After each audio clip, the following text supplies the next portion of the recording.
Afternoon, everyone. Thanks for joining us. This panel will be talking about the challenges and opportunities of reaching and growing your global audience, and also we'll be looking at ways of driving revenues through that global audience. I'm delighted to be joined by Sam Brown, Head of Audience at gUfZ6V4cfZw, and Giuliano Giorgetti from Inter. Maybe we could kick off. My name's Andy McKenzie. I'm one of the co-founders of Live Sport. We're a digital agency who work with a number of rights holders, brands, broadcasters. We help them grow their digital audience. We offer consultancy and content services. I guess in terms of our clients, a lot of them are based in Europe, but their focus is on growing globally. Maybe we could kick off to start with. We could look at where you both are in terms of your current position, in terms of your global audiences, the number of channels that you're on, the number of languages that you're publishing into. gUfZ6V4cfZw have been probably ahead of the curve in terms of looking globally in terms of football audiences rather than concentrating on a particular area and then growing. Would that be fair to say, sir? That might help. Yeah, that's right. So with Goal, we operate in 17 different languages at the moment. We've got local editorial teams in 38 countries. Luckily for me, I'm 15% fluent in Spanish according to Duolingo, but English is our central language. It's what everyone converses in. So when Goal launched in 2004, I think, well before my time, it launched in 5 languages. So the chap who started in Italy saw that there was an appetite for that, and then we've grown it slowly and steadily over the past 13 years. Every new language and territory we've launched in, it's never been for ego. We've never thought, we've got to have another language to get into double figures. It's always been there's always been commercial rationale behind it.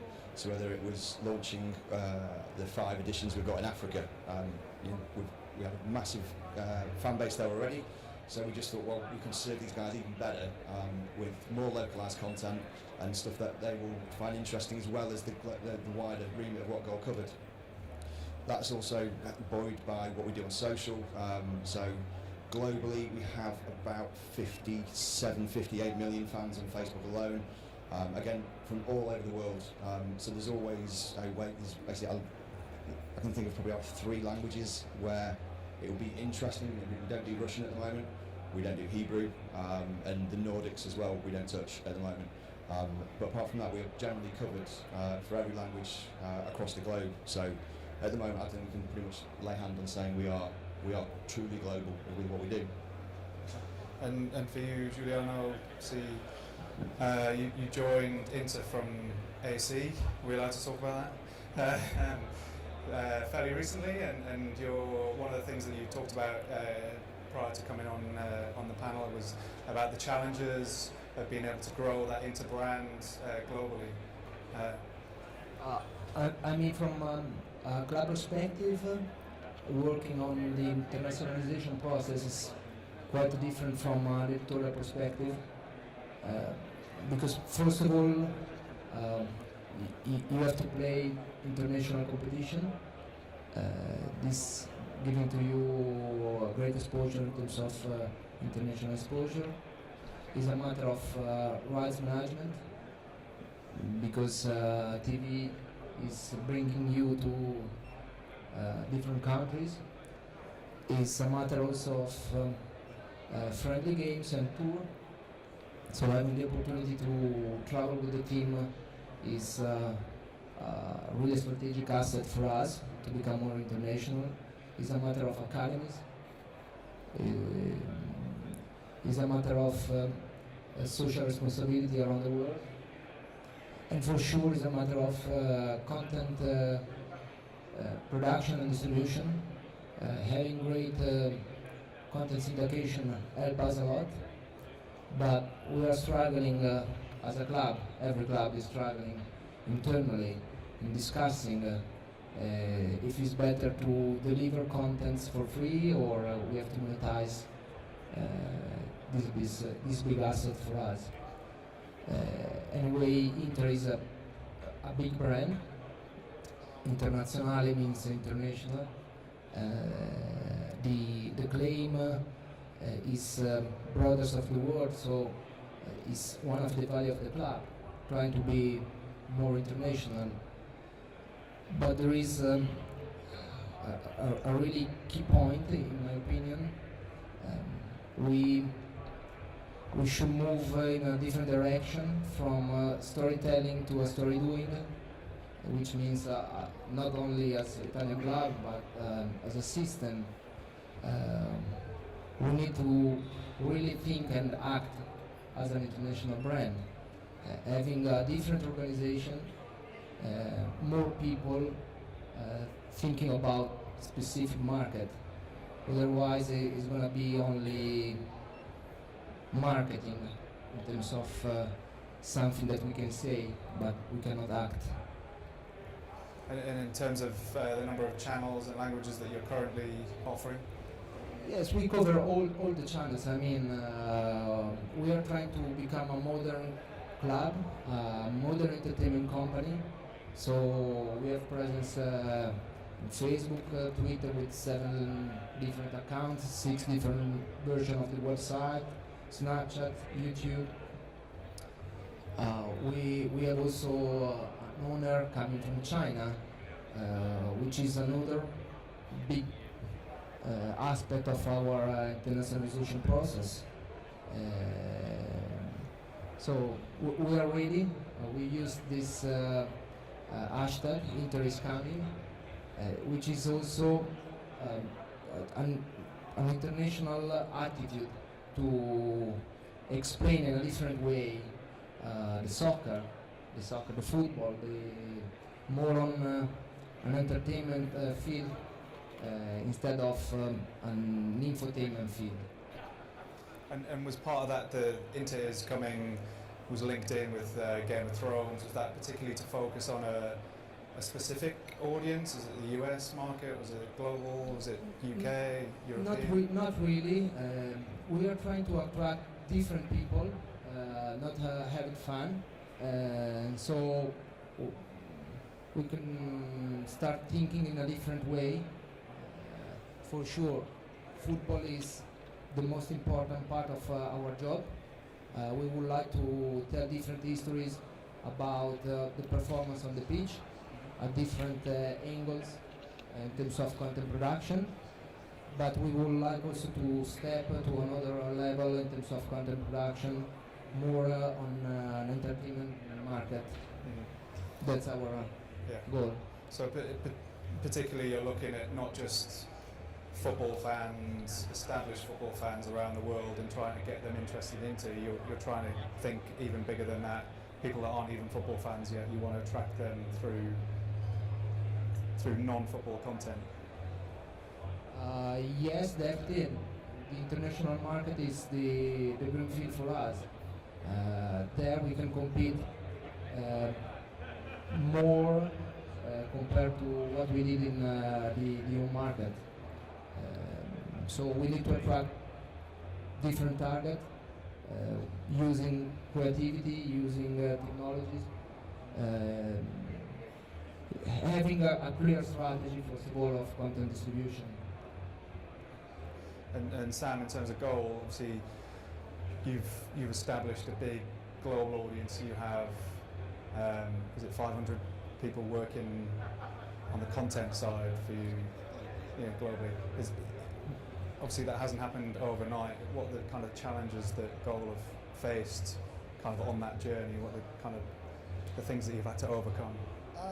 Well, what always changes is what we've always had the same root cause of it's football, it's news. It's just we've always adapted to what the users are, what our readers and listeners and watchers are wanting. That's always been the key bit for all the journos.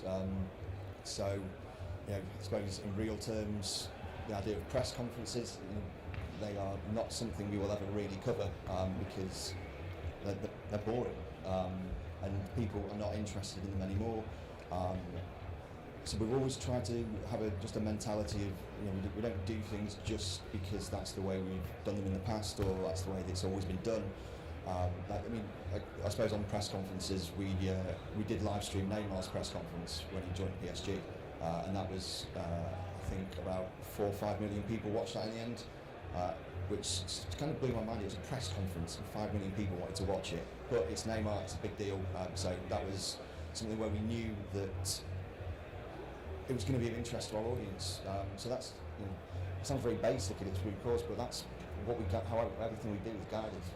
Is this going to be of interest? It's really slightly blasé about it. We run things through what I'd probably call the give a shit filter, and if we think if no one's going to give a shit about it, then we don't do it, because there's no end goal for us there.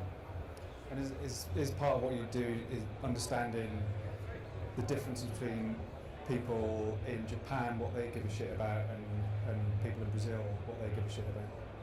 Yeah, I mean, goal is, in terms of what we offer, is, I like to term it the goal generation is who we cater for. A better way of phrasing it is probably the FIFA generation. It's the teams and players that people play with on FIFA. It's Champions League teams, that's what everyone in the globe comes to goal for. But we also can offer, Brazil, for example, can offer stories about Gremio or some more localised stuff. And then we do adapt it slightly in terms of the distribution element. So Japan's a great example because for them, Facebook is a very distant third social media network for them. Line is number 1 by a country mile. And then Twitter follows quite closely. We've got a great team out of there, and everything we do is from a social perspective. I always am very confident we will be, if not at the top, very close to being the top of our game at it. It's just a different platform, and we just adapt to where our users are. Again, it's that same old line that you have heard at probably many a conference and read in many a trade blog, that it's we just do the right kind of content that our users want and put it where they are. And if we stick to that, I don't think we can go too far wrong with it.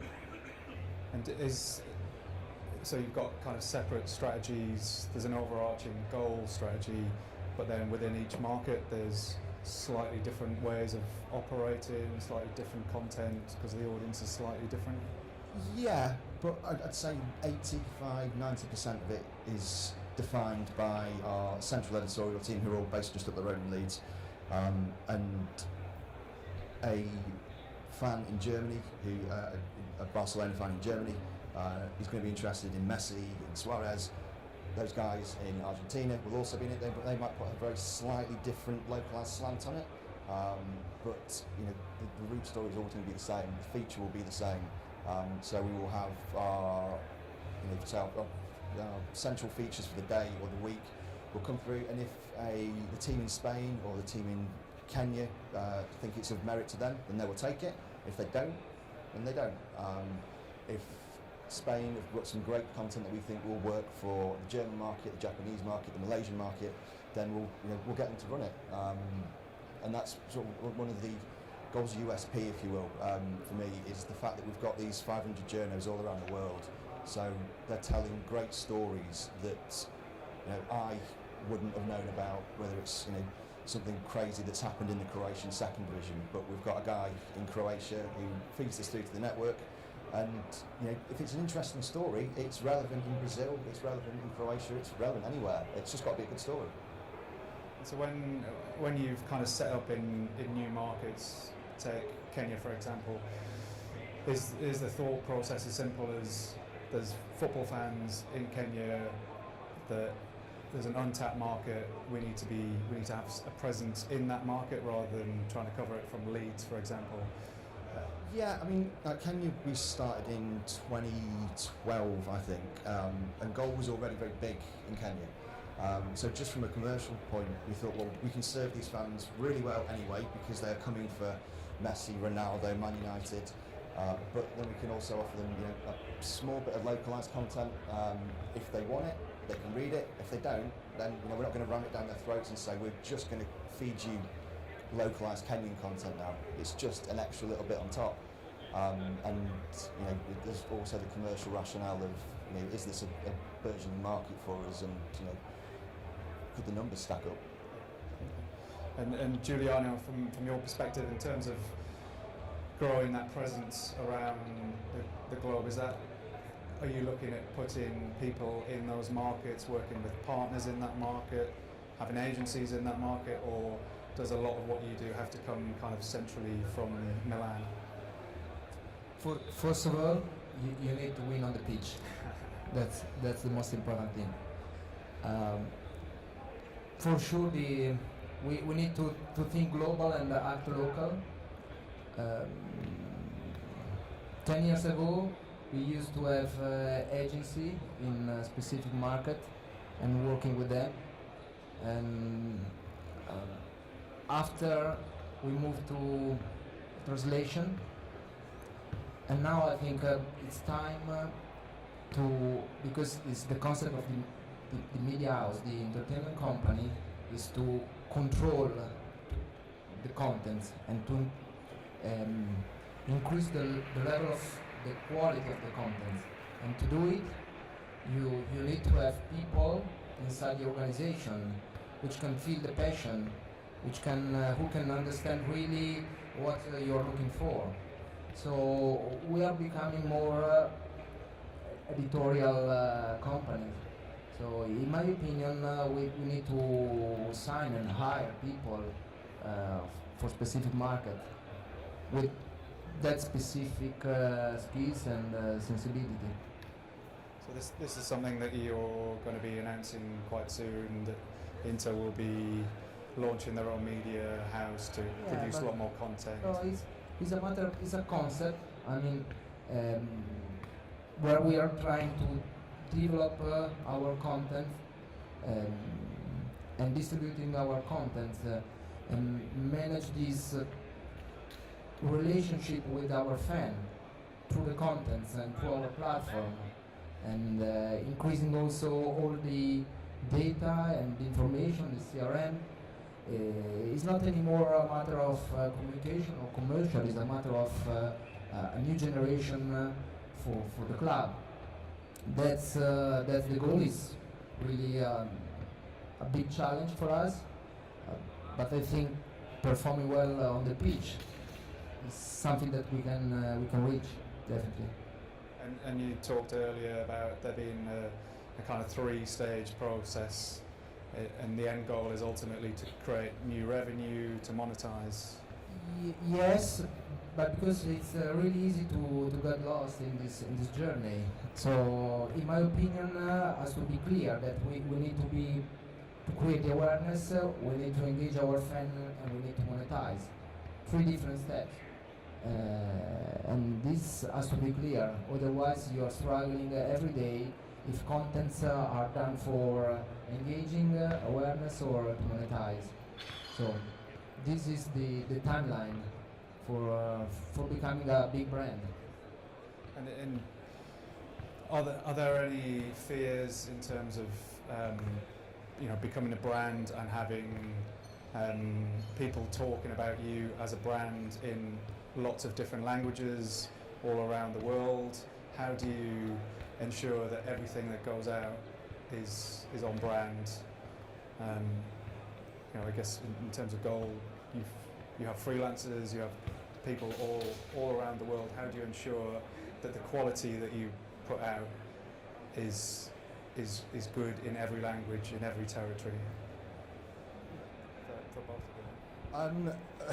Probably the best phrase is like herding cats, because we have 38 different editorial teams, therefore 38 different Facebook pages, 38 Twitter accounts, and we've just reworked them actually in the last 2 months, but we've got some very strict brand guidelines. We've got a centralised editorial team, design team as well, and we've got tools that allow us to, and allow any one of our editorial team to create really cool looking stuff that is absolutely on brand, looks great and takes about 30 seconds to do.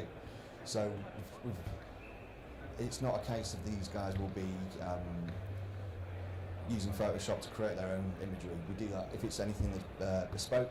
We do that, use our design team, which again is all based in Leeds, or we use some of the tools at our disposal to, if they want to do something quick for a piece, just to make it look better. So we try and take as much of the variables out of it as we can. There's still things that slip through the net. It wouldn't be fun otherwise. But most of the time, it's I always like to think of Goal as a very well-oiled machine. We've been doing it for a long time now. The processes are pretty stringent, and we've got a reasonably good handle on it. It's just taking all the variables out, or as many as you can. So yeah, we do all right with it, I think. And for you, Giuliano? I would like to talk a little bit about fear. You said fear at the beginning of your question, because we are facing fear as a manager, not as a man. Every moment, becoming an international brand, it's always trying to change, and when you are changing, you are always to face the fear. I'm doing the right thing or not, and you feel the responsibility for that. I think we should move and be brave. Otherwise, you cannot be a digital guy. If you're not making mistakes, you cannot be digital oriented, because that's the rule. And the clubs has to understand. Not only my club, but all the clubs has to understand this. Some of the European clubs already are moving fast in this direction. I think the Italian system is a step behind, but we have all the opportunities, all the instruments to get that level, because we have a great heritage, big brand, smart people. So it's a new challenge, but we need to take risk, definitely. And they're a step behind just because they haven't invested, or they haven't been forward-thinking enough? That's my personal opinion. I'm no one. I mean, it's a matter of the culture. So the system is related to the culture. You are approaching the club in a traditional way. I repeat this, we need to take a risk, otherwise we cannot change. And this is in terms of organization, because as I said before, it's marketing, communication. No, it's a different organization, it's a digital transformation. Unfortunately, digital transformation in Europe, in Italy, is it's strange to say, but the ownership of the stadium really drive the clubs to another level, because oblige the people to think in a different way. Not only in the stadium, we are following the traditional business, and we are trying to do something different on the media field. Sometimes it's good, sometimes we are not good enough. And in terms of the kind of that end goal of driving revenue, monetizing that global audience that you're trying to get to, do you have, I guess, clear ideas on what that will be? Is it commercial partners? Is it through using your rights? Is it developing new rights? Probably my opinion is different from the commercial director, but from every club and every business, yes, for sure. I think you have to become a big brand to engage the people, and through these elements you can link to the sponsor. Now visibility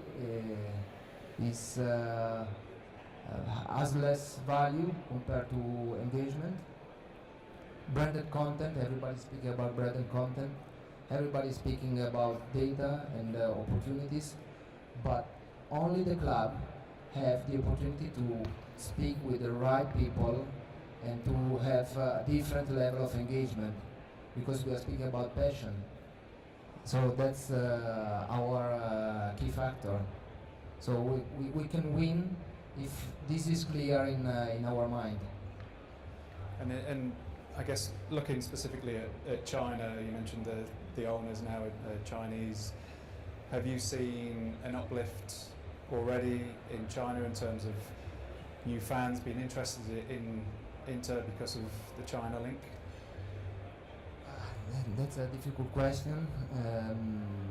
Not yet, but for sure we are working a lot with the Chinese guy.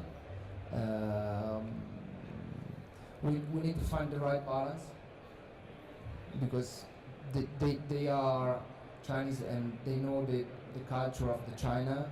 We are Italian and we know we have the culture of football. We need to find the right balance between these two big areas. But for sure we are going to increase, we are going to invest. We are going to release an application dedicated for the China market. We are going to have several activities, content production. We are going to have a magazine with a Chinese presenter. So we are moving to support our owner in his plan. And Sam, from your side, goal, the commercialisation aspect, so you've built this big audience. How are you monetising? We're a publisher, so ads, it's pretty much plain to see. We have ads, that's how we make our money. Also branded content is obviously coming more and more to the fore. I think branded content as an actual thing is quite interesting for me, because it's ever improving, and we've made a very conscious decision to work as closely as we possibly can with our sales teams around the globe when they're coming up with these propositions, to basically to make it interesting, because otherwise it's essentially just an advertorial. And my dream, and this is happening increasingly more now, is that an idea of what they're looking a commercial partnership is looking at happening, and I look at it and go, oh, well, we'd have done that anyway. That's the perfect dream for branded content, I think. It's stuff that just absolutely works for our user base, that they'd want to read, and just fits normally. So yeah, we also have via Perform Group, who's our parent company, something called ePlayer, which is just it's a video within goal, which we run pre-roll on. But again, everything we come down to is ads really. And I guess touching on the Perform ownership, it also brings with it rights. And so I guess it's we're exceptionally lucky at the moment, because we have the rights to run Liga highlights on goal globally, apart from in France, Mauritius, Monaco and Madagascar, I think. So PSG are a big deal now. Monaco were a big deal last year. So as soon as Neymar was at 95% confirmed, we started working up essentially a video series to run every Sunday or Monday, whenever just after the match has been on, that is essentially, and this is a very thoughtful title, called Neymar Watch. So like his first match was just a highlight reel in itself. So we're just basically, everyone is obsessed with Neymar, they want to hear about him, so, and we can show this to our, Brazil can take this. The only people who are running this kind of content in Brazil is our Goal Brazil team. It's fantastic for us. And the calibre of players in Liga now is ever increasing. We've also got the rights for the Chinese Super League as well, which is, again, we were able to showcase the Chinese Super League to a much wider audience than they could happen normally or naturally. So, and we're able to contextualise the stuff that's going on there now, because there are some big names. Like I think it was a couple of months ago, Oscar got sent off for kicking a ball against the opposition player in show of disrespectful anger. And everyone else was writing about it, but we could put the video with it as well, which if you're reading a piece about saying Oscar kicks a ball against someone, you're like, oh, right, okay, that sounds all right. Then we can put the video against it. It makes a massive difference. It's interesting again. And our most viewed video on Facebook ever, second most viewed video, sorry, is from the Chinese Super League. It was when Denver Bar broke his leg.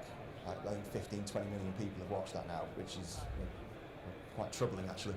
But that access to that kind of rights is helping us as a publisher, because we've got this exclusive content, but it's also helping these leagues as well, because they've got the content, we've got the distribution. And I know there's the old saying of content is king, which it kind of is. You've got to have great content. If you can't distribute it and get it in front of more people, more eyeballs, then does it even exist?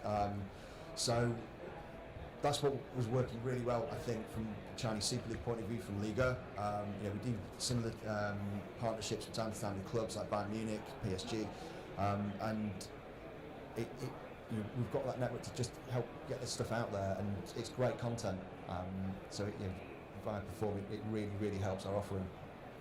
So because of your audience and your stature, clubs are coming to you, or brands are coming to you now because they want to tap into that audience. Yeah, absolutely. And we're a publisher. We want to hear good stories and tell good stories to our users.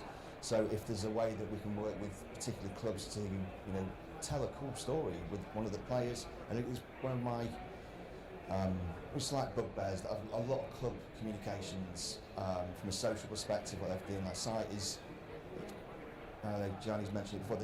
There's not always very many risks taken. It's always quite boring, quite bland, and you can just see them going, "Yeah, this is cool. This is what this is what the young people want," and inevitably it's not.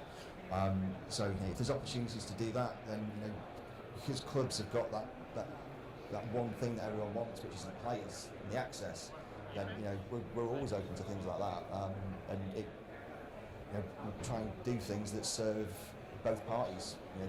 Help the clubs get a bit more exposure. We have all these markets, wherever is of interest, whether it's Indonesia or Ghana or wherever, and we've got something to, a good story to tell our users, basically. Who do you think? Something, because in my opinion, he said something really interesting. But we are using digital media to speak with the other media. We should use digital media to speak with the fan, or to listen to the fan. That's another big challenge. And another big, you spoke about exclusivity. In my opinion, the digitalization process is destroying the exclusivity. So we need to face with this. It's not going to disappear. It's going to happen every day more and more and more. And you have to be another time brave and to face the situation. Otherwise, you're going to lose your a game outside the field. And I think on the subject of bravery, I think there's a few clubs, specifically, easy for me to say, they're doing it really well. And I think my favourite ones at the moment are this probably sounds quite disrespectful, but sort of like the mid-tier German teams, with what they're doing in their English language stuff, especially on Twitter. So you'll see Schalke and Frankfurt essentially taking the piss out of each other and having a bit of a laugh, and it's something that you'd never see Tottenham and Arsenal doing, or City and Chelsea, and they're just having a bit of fun,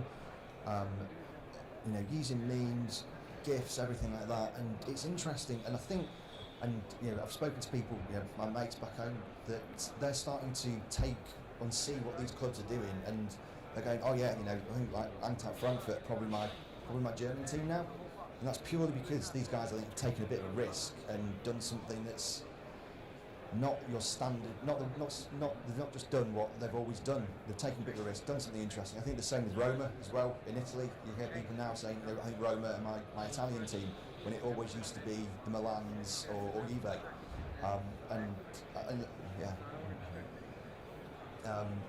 So I think it shows what you can do if you are a bit more brave.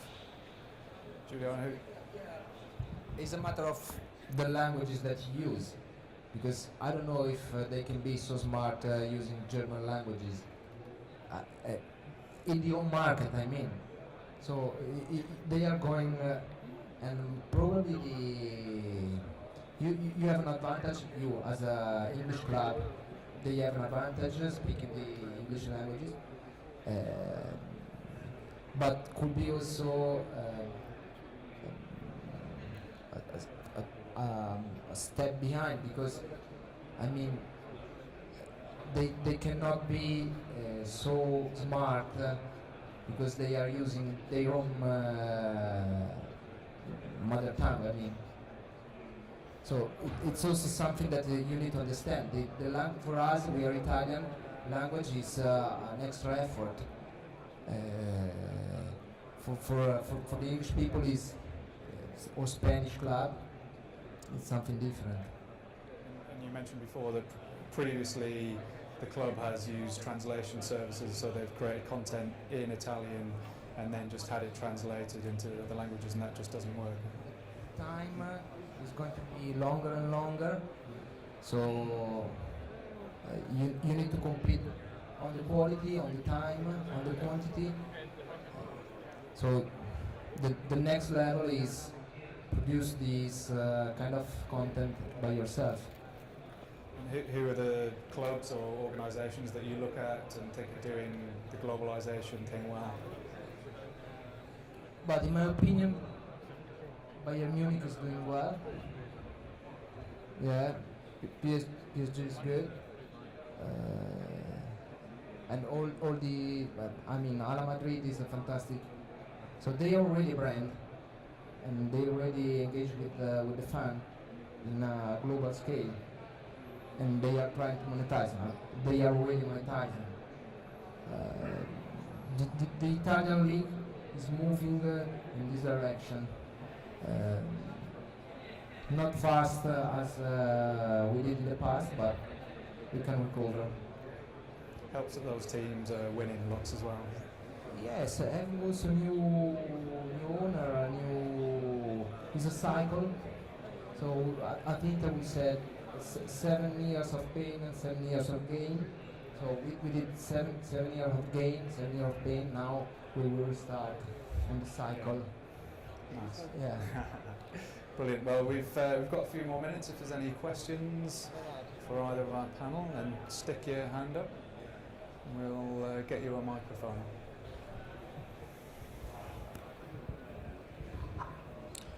Hi, this is Orkun from Galatasaray, Istanbul. My question would be, I mean, actually it's like sharing an idea with Giuliano. We believe that it's so hard because you, as you also said, it's a way that you can lose your road for monetization through the digital media of the clubs. Because for the clubs it's very difficult to monetize, my opinion. In the future, how do you see it monetized? Because you said that Paris Saint-Germain and Bayern Munich are the best ones, which I agree. And you also said that they started to monetize it, which is something that I didn't know. And I would like to know if you know the examples, because I think it's so difficult. I mean, the engagement for the clubs is more important than the monetization. Because, for example, you have Pirelli, okay, let alone the relationship with your boss and the Pirelli, but I mean, just because you have a good engagement and you have good fan base in your digital media, I don't think you can take an additional advertising from, I don't know, Goodyear to your social media sources because you have a main sponsor. So that's I believe personally that this engagement is important to strengthen our current sponsorship packages, and monetization is rather difficult. What do you think about that? I think that engagement is something interesting also for data acquisition. Probably someone is dealing with Microsoft, someone is dealing with SAP, someone will deal with Tinder, or someone is doing stuff with Airbnb. They don't need visibility, they need the engagement and data. So the concept of the modern entertainment company is working together, content on the content side, on the tech side, and on the data side. So that's the real goal. That's my personal, yes. No, that's my personal opinion. Any other questions?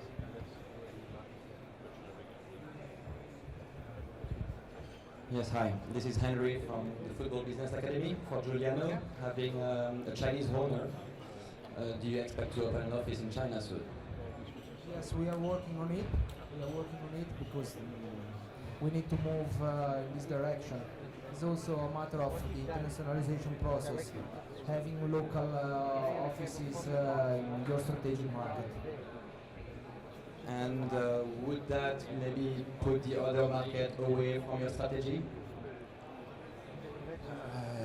I don't know. I don't know for sure. We will be focusing the Asian market.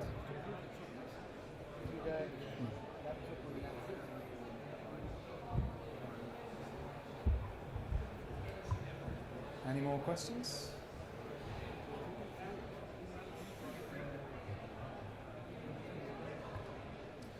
One question for Giuliano. I'm a journalist from Calcio Finanza, Italian website. What's the relation between your club and the blogger using your brand, basically? Because it seems that they're eating at your table, but you're the owner of that table. So, like, Juventus stopped television 1 year ago based on Juventus content. AC Milan seems a bit different with a new radio, based on Milan content. It seems more friendly with them. And what's your relation with blogger, basically, or This people is a using it? tricky question because you are Italian, so from a brand perspective, we should stop all of them because we need to own the value of the content. But for sure there is an ecosystem in Italy and we need to manage the relationship. We can say that FG Internews or Inter 1908 we have more traffic, Italian traffic than what we have, but because they can speak about rumors and signing sessions and so on. We really need to understand the funnel of our user, and we need to compete for the time of our user. So when we are going to switch to that level, definitely we will stop to have the relationship with them. Probably got time for one more question before Giuliano has to fly away from here. One thing maybe is interesting because Medel is our former player, moved to the Turkish league, and he got 1 million followers in 1 week. So maybe thinking about internationalization, this could be also interesting. So for his personal branding, he joined the Turkish club and he got 1 million follower, 1 more million follower in 1 week. So this is also something you have to consider. Fantastic. Thank you both very much for your time. Thank you for coming.